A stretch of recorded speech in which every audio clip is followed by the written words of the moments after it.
তখন 1 কেজি পেঁয়াজের দাম হবে 500 টাকা, 1 কেজি রসুনের দাম হবে 1000 টাকা, 1 ব্যারেল তেলের দাম হয়ে যাবে দেখবেন 10,000 20,000 টাকা। কিচ্ছু করতে পারবেন না। তুরস্কের মতো কান্ট্রি যখন ঘুরে দাঁড়ানোর চেষ্টা করছিল, ওদের লিরার মান তারা বাড়িয়ে দিল একদম, ওটা তো মনে হয় 12,000 পর্যন্ত চলে গেছে। ইনফ্লেশন বলি আমরা এটাকে, মুদ্রাস্ফীতি, ওটা প্রায় 12,000% পর্যন্ত বেড়ে গিয়েছিল, বলি নাউজুবিল্লাহ। আরও আছে, বলতে থাকলে সারা রাত যাবে। এরপরে তারা আরবদেরকে বুঝালো, ইয়া শাইখ, আরবদেরকে বুঝালো, হাবিবি, ইয়া হাবিবি, কাছে আসেন, শোনেন, আমরা আপনাদের কাছে তেল আছে, আপনারা তো তেল বয়কট করে দিয়েছেন, আর তেল ছাড়া তো আমাদের যুদ্ধ বিমান ফ্লাই করছেন। তেল কাদেরকে দিয়েছে আল্লাহ পাক? মিডল ইস্টে আরবকে দিয়েছে, ঠিক আছে। এখন হাবিবিকে বলা হচ্ছে যে আপনারা তো তেল বয়কট করে দিলেন। এটা করেছিল বাদশাহ ফয়সাল, বলেন রাহিমাহুল্লাহ। উনি একজন সাহসী নেতা ছিলেন, এই জন্যই তাকে গুপ্ত হত্যা করা হয়েছে। সাহসী যারা, তাদেরকে গুপ্ত হত্যা করে এদের একটা সুন্নত, এটা মাথায় রাখবেন। খুব ট্যালেন্টেড একজন দেখবেন, খুব ট্যালেন্টেড একজন বিজ্ঞানী দেখবেন, হঠাৎ নাই, তাপাস করে মিসাইল এসে পড়ে গেল। এমন সূক্ষ্ম স্নাইপার দূর থেকে 12,000 কিলোমিটার দূর থেকে মেরে দিল, আপনার কলিজার মধ্যে চলে গেল। এগুলো জেনে বুঝেই আমরা প্রতিদিন সকাল করি, সন্ধ্যা করি, আলহামদুলিল্লাহ। কারণ অ্যাটলিস্ট আপনাকে তো জানতে হবে। জেনে নেন, পরে আপনারা চিন্তা করবেন যে কিভাবে লাইফ লিড করবেন। ফাযাক্কির ইন্নামা আনতা মুযাক্কির, আপনি উপদেশ দিন, শুধু আপনি উপদেশ দাতা। লাস্তা আলাইহিম বিমুসাইতির। ফাযাক্কির ইন নাফাআতিয যিকরা সায়াযাক্কারু মান ইয়াখশা, যারা আল্লাহকে ভয় করে তারা ফিরে আসবে ইনশাআল্লাহ। তো যেটা বলছিলাম, বাদশা ফয়সাল একদম বয়কট করে দিলেন। এবার ওরা এসে বুঝাচ্ছে যে তেল ছাড়া তো আমাদের চলছে না। এদিকে ওদের ডলারের মান কমে যাচ্ছে, মুদ্রাস্ফীতি হচ্ছে, ইনফ্লেশন হচ্ছে। এখন তারা বোঝালো যে ঠিক আছে, একটা চুক্তি করা যাক। যুবকরা ভালো করে শোনেন, এগুলো জানেন না বলেই অনেক সময় আপনি সহি বলে সহি ভুল পথে যাচ্ছেন ভাই। সহি পথেই যাচ্ছেন, বাট এটা সহি ভুল হয়ে যাচ্ছে। কথা বুঝাতে পারছি? সহিহের আড়ালে একটা মারাত্মক জয়ীফ আর জাল আকীদা আছে। এটা আপনার সামনে সহি দিয়ে ঢেকে দেওয়া হয়েছে, বুঝতে পারতেছেন না। এই জায়গাটাকে ভালো করে বোঝেন। যখন উম্মর সাথে কেউ গাদ্দারি করে তখন সে সহি থাকে না। উম্মতের সাথে কেউ যদি গাদ্দারি করে তখন সে কি থাকে না? সহি থাকে না। এখন আসেন, আমি ধর্মতাত্ত্বিক কথা বলছি। এখানে বাদশা ফয়সাল, তাকে কনভিন্স করা হলো, ঠিক আছে আমরা তেল কিনবো, আপনাদের কাছ থেকেই কিনবো, আপনাদের গালফ কান্ট্রি যেগুলো আছে এদের কাছ থেকেই কিনবো। তবে একটা শর্ত, আপনারা তেল বিক্রি করবেন শুধু মার্কিন ডলারে, অন্য কোনো কারেন্সিতে তেল বিক্রি করতে পারবেন না। বলেন নাউজুবিল্লাহ। আপনি বাংলাদেশ গভর্নমেন্ট যদি গিয়ে এক ব্রিফকেসের মধ্যে 1 কোটি টাকা নিয়ে যায়, বুঝেন কথা, বুঝতে পারতেছেন? 1 কোটি টাকা, আমাদের টাকা নিয়ে গিয়ে যদি বলে শেখ হাবিবি আমাকে তেল দাও, ওরা বলবে তেল দিতে পারবো না, খালাস, কুল্লু খালাস, এখান থেকে বের হও। কথা বুঝতে পারেন না? 1 কোটি কি দিবেন? টাকা, তেল দিবে না। লিখে নেন, দিবে না। কিন্তু সেই 1 কোটি টাকাকে যদি আপনি ডলারে কনভার্ট করেন, ওটাকে ডলার দিয়ে কনভার্ট করেন, করে যদি বলেন হাবিবি তেল, তখন বলবে যে আসো তাআলিলাহি, তেল নিয়ে যাও, খালাস, কুল্লু খালাস। এটা বুঝতে পারছেন? তেল বিক্রি করব শুধুমাত্র ডলার দিয়ে, ডলার ছাড়া অন্য কোনো কারেন্সিতে তেল বিক্রি করতে পারবো না। এইটা পশ্চিমারা আরবদের সাথে একটা সন্ধি করলো আর কি, চুক্তি করলো। এই চুক্তির নাম হলো পেট্রো ডলার মনিটরি সিস্টেম। বুঝতে পারলাম? Petro dollar monetary system. এর বদৌলতে আরবের মরুভূমি হয়ে গেল এখন একদম অট্টালিকার প্রাসাদ। বোঝা যায়? মরুভূমিগুলো হয়ে গেল কি অট্টালিকার প্রাসাদ, আর বাকি পুরো মুসলিম উম্মার উপর দেখেন কি দুরবস্থা নেমে আসছে। শুধু তাই না, ওই ডলার হলো একদম লিডার, কারেন্সির লিডার। এখন ওই ডলার তেলের মান নির্ধারণ করবে, আপনি টাকা দিয়ে করতে পারবেন। এখন অনেক ওলামায়ে কেরাম আছেন আপনারা এখানে, আমি জানি উপস্থিত, আপনারা একটু ফিকহের কিতাবগুলো মোতালা করে আমাদেরকে একটা ফতোয়া দিয়েন যে এইরকম মনিটরি সিস্টেম প্রণয়ন করা জায়েজ না নাজায়েজ। এটা আপনারা ফতোয়া দিয়েন, আমি ফতোয়া দিতে পারবো। এখন আদতে, এখন শোনেন, এই অংশটুকু শোনেন, তারপরে আমি শেষের দিকে চলে আসতেছি। আদতে এতে পশ্চিমাদের লাভ কি হয়েছে শোনেন। আমার কাছে এই যে ডলার, এটা আমি ছাপাই আমার দেশে, আমার কারখানায়।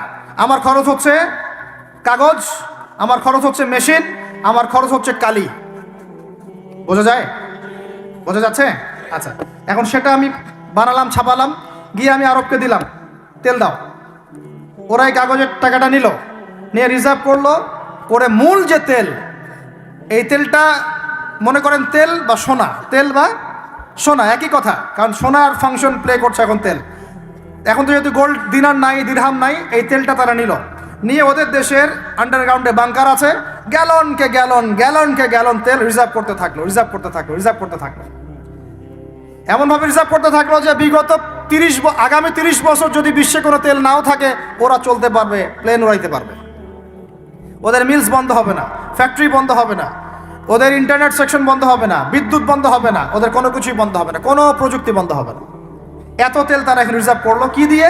ওর দেশে ছাপানো বিনামূল্যের ডলার দিয়ে।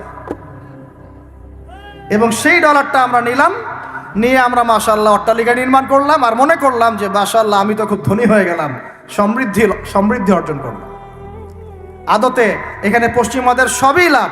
আমরা বলি না জালাও তাই কদু, আমরা বলি আম গেল সালাও গেল, তাই না? এখানে আমও তাদের, সালাও তাদের, আদতে আমাদের কিছু নাই। এখন আমরা তো থার্ড ওয়ার্ল্ডের কান্ট্রি, এটা হচ্ছে যারা বড় বড় ধনী রাষ্ট্র, ওদের অবস্থা হচ্ছে এই। আর আমরা যারা থার্ড ওয়ার্ল্ডের কান্ট্রি, উন্নত বিশ্বের দিকে এগিয়ে যাচ্ছে, আমরা যারা আস্তে আস্তে, যে পথে আমাদের দুর্নীতি বাধা, আমাদের এই যে নৈতিকতার অবক্ষয় বাধা, আমাদের মধ্যে আমানতহীনতা বাধা, এই বাধাগুলো আমাদেরকে আগাতে দিচ্ছে না। তা আমাদের অবস্থা কি হতে পারে তাহলে চিন্তা করো। এখন আমরা এই জায়গায় আছি, এই জায়গায় বসে বসে আপনি মনে করছেন যে আপনি মাশাআল্লাহ খুব পাক্কা মুসল্লি, হালাল খাচ্ছেন, নামাজ পড়তেছেন, তাহাজ্জুদ গোজার, জান্নাত কিনে নিয়েছেন মাশাআল্লাহ। অথচ আপনার অর্থনীতি সুদভিত্তিক, এবং এই সুদভিত্তিক অর্থনীতির আন্ডারে থেকে কোনো বেসরকারি ব্যাংক পর্যন্ত 100% সুদমুক্ত সিস্টেম দিতে পারবে না। ফুল স্টপ, খালাস। আর এর উপরে আবার আছে ঘুষ, তার উপরে আবার আছে দুর্নীতি, তার উপরে আপনারা আবার মাপে কম দিচ্ছেন, তার উপরে আবার পণ্য মজুত করছেন, মার্কেটে ইচ্ছাকৃতভাবে প্রাইস বাড়ায় দিচ্ছেন, এই কাজগুলো করছেন। আমি শিক্ষিত একটা সমাজ পেয়েছি বলে কথাগুলো এভাবে মাহফিলে বললাম। এগুলো মাহফিলে কিন্তু আলোচনা হয় না। এগুলো কি মাহফিলে আলোচনা হয়? আমরা বিশ্বাস করি গাজীপুরের শহরের মানুষ, সব ঢাকার মানুষ, আপনারা সব বুঝেন, ইন্টেলেকচুয়াল অডিয়েন্স আছেন এখানে। মৌলিক কাজ করি। মৌলিক কাজ হচ্ছে আমরা জাতিটাকে পরিবর্তন করতে চাই কি চাই না? পরিবর্তনের দরকার আছে কি নাই? আমাদেরকে সব কিছু সুন্দর চলছে? যদি বাহিরের চোখ দিয়ে দেখেন তাহলে মনে হবে হ্যাঁ সব সুন্দর চলছে, তাই না? মসজিদ আছে আমাদের, মাদ্রাসা আছে আমাদের, আমরা মুসলমান, কালিমা পড়েছি, লা ইলাহা ইল্লাল্লাহ পড়েছি, মুহাম্মাদুর রাসূলুল্লাহ পড়েছি, আমরা মাশাআল্লাহ আমাদের বোনরা পর্দা করে, আপনারা ওয়াজ মাহফিলে আসছেন, ইত্যাদি ইত্যাদি। আপনারা যদি বাহিরের চোখ দিয়ে দেখেন মনে হবে সব ঠিকই আছে, কিন্তু আমাদের এই বাহিরের চোখের বাহিরেও ভিতরে একটা চোখ আছে, এটা কি বিশ্বাস করেন? বাহিরের চোখ দিয়ে যদি দেখেন তাহলে মনে হবে সব ঠিক আছে। কেমন? মসজিদ আছে, মাদ্রাসা আছে, আমাদের ওলামায়ে কেরাম আছেন, আমাদের ইসলামের বই পুস্তক লেখা হচ্ছে, আপনারা নামাজ পড়ছেন, কেউ কেউ যাকাত দিচ্ছে, আমাদের বোনরা পর্দা করছে, আমাদের ভাইরা ওয়াজ মাহফিলে আসছে, এভরিথিং ইজ গোয়িং ফাইন। আপনার কাছে এটা মনে হবে যে সব ঠিকই আছে, তাই না? থিংস আর অল রাইট, সব ঠিক আছে। কিন্তু ভিতরের চোখ দিয়ে দেখা শিখলে আপনি বুঝবেন যে এই সব ঠিকের অন্তরালে আসলে কিছুই ঠিক নাই। আগে আপনাকে বোঝাচ্ছি ভিতরের চোখটা কি, তারপরে বুঝাবো কিভাবে সব ঠিক নাই। ভিতরের চোখটা বুঝতে হলে আপনাকে সূরা কাহফ পড়তে হবে। কোন সূরা ভাই? আরো জোরে বলি, কোন সূরা? নবী সাল্লাল্লাহু আলাইহি ওয়াসাল্লাম বলেন, সাল্লাল্লাহু আলাইহি ওয়াসাল্লাম যখনই নাম আসবে পড়বেন সাল্লাল্লাহু আলাইহি ওয়াসাল্লাম, 10 নেকি হবে ইনশাআল্লাহ, 10টা গুনাহ মাফ হবে ইনশাআল্লাহ, 10 বার আল্লাহ রহম করবেন ইনশাআল্লাহ, এবং আপনার মর্যাদা 10 গুণ বাড়ায় যাবে ইনশাআল্লাহ। যখনই নবী মুহাম্মাদের নাম আসবে পড়বেন সাল্লাল্লাহু আলাইহি ওয়াসাল্লাম, যে যত বেশি দরুদ পড়ে সে ইনশাআল্লাহ তাআলা তত নিশ্চিন্তে টেনশন ফ্রি জীবন যাপন করবে ইনশাআল্লাহ। ওই দলিলগুলো ইনশাআল্লাহ আরেকদিন দিব, আজকে এটা আলোচনার টপিক নয়। এখন নবী সাল্লাল্লাহু আলাইহি ওয়াসাল্লাম বলেছেন, যে ব্যক্তি জুমার দিনে সূরা কাহফ তেলাওয়াত করে, কোন দিনে ভাই? তাহলে এক জুমা থেকে আরেক জুমা পর্যন্ত আপনার জীবন, আপনার এই সময়টা আল্লাহ রাব্বুল আলামিন নূর দিয়ে ভরে দিবেন। সুবহানাল্লাহ। এই সূরাটা যখন আপনি পড়বেন অর্থসহ, আপনি দেখবেন এখানে 4টা গল্প আছে। কয়টা ভাই? এটাকে গল্প বলা ঠিক না, এটা হলো সত্য ঘটনা। এটা কি? সত্য ঘটনা। একটা হচ্ছে আসহাবুল কাহাফের ঘটনা, গুহাবাসীর ঘটনা। 2 নাম্বার হচ্ছে 2 বন্ধুর ঘটনা, একজন ধনী বিত্তশালী আর একজন অতি দরিদ্র ইমানদার। কখনো পড়েছিলেন কি? পড়া হয়েছিল? 3 নাম্বার হচ্ছে যুলকারনাইন আলাইহিস সালাম, তার ঘটনা, নাম শুনেছেন? আর 4 নাম্বার হচ্ছে নবী মুসা আলাইহিস সালাম এবং খিদির আলাইহিস সালামের ঘটনা। তো 4টা ঘটনা তো আজকে বলার সময় নাই, একটা খালি বলছি। কেন বলছি? আপনাকে বোঝাতে চাচ্ছি বাহিরের চোখ, বাহিরের কান, এগুলোর ভিতরেও একটা ভিতরের চোখ আছে, ভিতরের কান আছে। ওইটা যার জিন্দা আছে তার কলবে আল্লাহ নূর আছে ইনশাআল্লাহ। ওইটা যার জিন্দা নাই তার কাছে বাহিরের চোখ দিয়ে মনে হবে সব ঠিক চলছে। বাহিরের চোখ দিয়ে যে দেখে সে মনে করবে বিশ্বটা পুরো আগায় যাচ্ছে, উন্নতির দিকে, অগ্রগতির দিকে। আর যার ভিতরের কলবের চোখটা জিন্দা, সে দেখবে যে পুরো বিশ্ব আগায় যাচ্ছে কিয়ামতের দিকে। বাহিরের চোখ দিয়ে যে দেখে সে মনে করবে যে বিশ্ব রাজনীতির মনে হয় খুব সুন্দর অবস্থা। আর ভিতরের চোখ দিয়ে দেখলে আপনি বুঝবেন বিশ্ব রাজনীতি যাচ্ছে একটা মালহামার দিকে। বাইরের চোখ দিয়ে দেখবেন মনে হবে সব সুন্দর চলছে, আমরা হালাল খাচ্ছি। আর ভিতরের চোখ দিয়ে দেখলে দেখবেন যে 90% মানুষের রিজিক হারাম। বাইরের চোখ দিয়ে দেখলে আপনি মনে করবেন মেয়েরা এগিয়ে যাচ্ছে, মাশাআল্লাহ, কত উন্নতি, অগ্রগতি, প্রোগ্রেস, নারী জাগরণ আন্দোলন। আর ভিতরের চোখ দিয়ে দেখলে আপনি দেখবেন মেয়েরা আগাচ্ছে ঠিকই, কিন্তু আস্তে আস্তে তারা জাহান্নামের দিকে এগিয়ে যাচ্ছে। বাইরের চোখ দিয়ে আপনি দেখবেন মুসলিমদের সংখ্যা প্রচুর, আমাদের ভয় কিসের?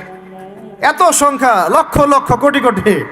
ভিতরের চোখ দিয়ে দেখলে বুঝবেন প্রকৃত পাক্কা ইমানদারের সংখ্যা হাতে গোনা যায়। বাইরের চোখ দিয়ে দেখলে মনে হবে যে অনেকে তো বিশুদ্ধ আকীদার দাওয়াত দিয়ে বেড়াচ্ছে। ভিতরের চোখ দিয়ে দেখলে বুঝবেন এটা মুনাফিকি মানহাজ চালু করেছে। আমি বুঝাতে চাচ্ছি বাইরের চোখ আর ভিতরের চোখ এক। ভিতরের চোখ খুলবে কোন সূরায়? ওই সূরার মধ্যে কয়টা গল্প আছে? তার মধ্যে একটা হচ্ছে নবী মুসা এবং খিদির আলাইহিস সালামের গল্প। এইটা একটু শেয়ার করতে চাই, লোভ সামলাতে পারছি না, করব। নবী মুসা আলাইহিস সালাম একদিন বক্তব্য দিচ্ছেন। কি দিচ্ছেন? বক্তব্যকে আরবিতে খুতবা বলা হয়। তো একজন দাঁড়িয়ে বললেন, বনু ইসরাইলদের একজন, হে ইয়া মুসা, আপনি তো চমৎকার একটা বক্তব্য দিয়েছেন, আপনার চেয়ে কোনো জ্ঞানী মানুষ কি পৃথিবীতে এখন আছে? নবী মুসা আলাইহিস সালাম বলছেন, না, আমার জানা মতে আমার চেয়ে কোনো জ্ঞানী মানুষ এখন পৃথিবীতে নাই। স্বাভাবিক, কারণ তিনি তখন নবী, নবীর কাছে আল্লাহর ওহী আসে, তিনি সবচেয়ে জ্ঞানী হবেন, স্বাভাবিক। আল্লাহ রাব্বুল আলামিন বললেন, মুসা, তোমার চাইতেও জ্ঞানী আমার এক বান্দা আছে। বলেন সুবহানাল্লাহ। নবী মুসা আলাইহিস সালাম যখনই শুনতে পারলেন যে আমার চেয়েও জ্ঞানী একজন বান্দা আছেন, তিনি বললেন যে আমি তার সাথে দেখা করতে চাই, আমি তার সাথে দেখা করতে চাই। যুবকরা শোনেন, জ্ঞানী মানুষের সন্ধান পাওয়ার পরে নবী মুসা নবী হয়েও দূর দূরান্ত সফর করেছেন ওই জ্ঞানী মানুষের সাথে সাক্ষাৎ করার জন্য। তা আপনারা রেডিমেড ইসলাম চান, আপনারা ফেসবুক শরীফে ইসলাম চান, ইউটিউব শরীফে ইসলাম চান, কিন্তু সফর করে, কষ্ট করে, পরিশ্রম করে আলেম ওলামা পর্যন্ত পৌঁছাতে চান না। 3 ঘন্টা বক্তব্য শুনতে রাজি আছেন, কিন্তু আপনারা 3 ঘন্টা কোরআন তেলাওয়াত করতে চান না। তো রেডিমেড জিনিস পেলে মানুষের মূল্য বোঝে না। ওই যে সাহাবীরা যারা রক্ত দিয়ে ইসলাম প্রতিষ্ঠা করেছে, তারা জানতেন ইসলাম কি জিনিস। আমরা রেডিমেড পেয়েছি, তো আমরা বুঝি না ইসলাম কি জিনিস, আমরা বুঝি না, বিশ্বাস করেন আমরা বুঝি না। তো যাই হোক, তো মুসা আলাইহিস সালাম বলছেন, যদি আমাকে যুগ যুগ ধরে সফর করতে হয় তবুও আমি সফর করব, তারপরেও আমি তার সাক্ষাৎ চাই। আল্লাহ পাক বললেন, ঠিক আছে, তুমি তাকে পাবে যখন মাজমাউল বাহরাইন বলা হয়, 2 সমুদ্র যেখানে মিলে যাবে সেখানে তুমি আমার সেই বান্দাকে পাবে। কোথায় পাবে ভাই? 2 সমুদ্র যেখানে মিলে যাবে সেখানে পাবে। এখানে আপনি ভৌগোলিকভাবে ওর ব্যাখ্যা নিতে পারেন, আধ্যাত্মিকভাবেও নিতে পারেন। 2 সমুদ্র বলতে হয়তো বা ভৌগোলিকভাবে বোঝানো হতে পারে, অথবা আধ্যাত্মিকত্বও বোঝানো হতে পারে, যে বস্তুবাদী জ্ঞান এবং মারিফতের জ্ঞান যেখানে মিলে যাবে সেখানে। আল্লাহু আ'লাম, আল্লাহ ভালো জানেন। তা নবী মুসা আলাইহিস সালাম তার একজন সঙ্গীকে নিলেন, সেই সঙ্গী একজন যুবক। তরুণরা ভালো করে শোনেন, তরুণদের ত্যাগেই ইসলাম দাঁড়িয়ে আছে, আলহামদুলিল্লাহ। এই তরুণরা যদি এই স্মার্টফোন, এই পাবজি, এই ফ্রি ফায়ার, এই মেয়ের প্রতি আসক্তি, ফ্রি মিক্সিং, এই মাদক এগুলো ছেড়ে দিতে পারে, দিয়ে নামাজি হয়, কোরআনওয়ালা হয়, ওলামায়ে কেরামের সাথে পরামর্শ করে চলে, উম্মার জামার মধ্যে থাকে, একটা ইমারার মধ্যে থাকে, ইনশাআল্লাহ আল্লাহর জমিনে আল্লাহর দিনের একামত কেউ ঠেকাতে পারবে না ইনশাআল্লাহ। দুঃখজনক হচ্ছে আপনারা সেখানে নাই, আপনারা সেখানে নাই, কিন্তু আপনারা আবেগে আছেন, আবেগ প্রদর্শন করছেন, বিবেক দিয়ে চিন্তা করছেন না, সমালোচনা বেশি করছেন, নিজে কোনো কাজ করছেন না, লেখালেখি করছেন, অনলাইনে বসে আছেন, সমালোচনা করছেন, শেয়ার দিচ্ছেন, লাইক দিচ্ছেন, কিন্তু আপনি আয়নার সামনে দাঁড়ায় চিন্তা করবেন, নিজেকে প্রশ্ন করবেন, এই উম্মার পিছনে আমার কি অবদান, এই উম্মাকে বিজয় করার পিছনে আমার অবদানটা কি, এই দেশকে উন্নতিতে নিয়ে যাওয়ার জন্য আমার অবদানটা কি, আমি আজ পর্যন্ত কি করেছি, দেখবেন জিরো, রেজাল্ট কি জিরো। এই কাপুরুষ প্রজন্ম দিয়ে দিন কায়েম হবে না। মুখে কথা বলা অনেক সহজ, এরকম চেয়ারে বসে দুটা লেকচার দেওয়া কঠিন। মুখে বলা অনেক সহজ, একটা কনস্ট্রাকটিভ বই লেখা কঠিন। মুখে বলা অনেক সহজ, সাহসিকতার সাথে সমাজের নেমে জাহিলিয়াত দূর করা অনেক কঠিন। তো এই কঠিন কাজগুলো যখন আপনারা দায়িত্ব কাঁধে নেবেন, উম্মার বিজয় হয়ে যাবে ইনশাআল্লাহ। আল্লাহ পাক আমাদের কবুল করেন, আমিন। যুবক একজনকে সাথে নিয়ে নবী মুসা আলাইহিস সালাম হাঁটছেন। এই ব্যক্তির নামও বলে দেই, তার নাম হচ্ছে ইউশা বিন নুন। কি নাম? তিনি পরবর্তীতে নবী হয়েছিলেন, এবং তার পরবর্তীতে এই যে তালুত নাম শুনেছেন, যাকে সেনাপতি করা হয়েছিল, মনে আছে? ভুলে গেছেন, আপনারা পড়েন নাই মনে হয়, সূরা বাকারার শেষের দিকে আছে। ওই তালুতের নেতৃত্বেই তো বাইতুল মুকাদ্দাস জয় হলো, বনু ইসরাইল সেখানে ঢুকলো, এবং তখন সূর্য ডুবে যাচ্ছিল। তিনি দোয়া করছিলেন, আল্লাহ সূর্যটাকে থামিয়ে দাও, সূর্যকে থামিয়ে দিলেন। সুবহানাল্লাহ।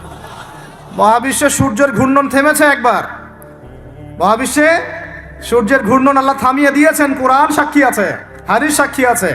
এখন নবী মুসা আলাইহিস সালাম হাঁটতে শুরু করলেন, চলতে চলতে চলতে তিনি ওই মাজমাউল বাহরাইনের কাছে পৌঁছে গেলেন।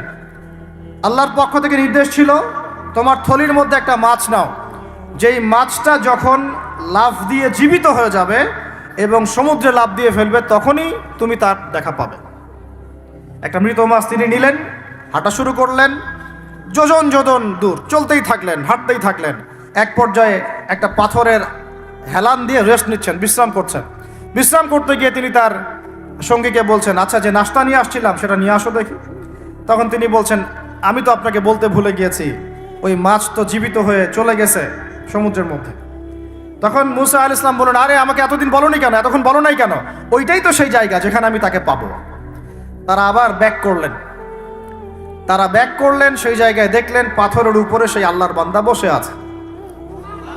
তার নাম খিদির আলাইহিস সালাম। খিদির শব্দের অর্থ শ্যামল, খিদির মানে শ্যামল। হাদিসে আসছে, তিনি যেখানে যেতেন মৃত জায়গার উপরে বসলে সেই জায়গা সবুজ হয়ে যেত। সুবহানাল্লাহ।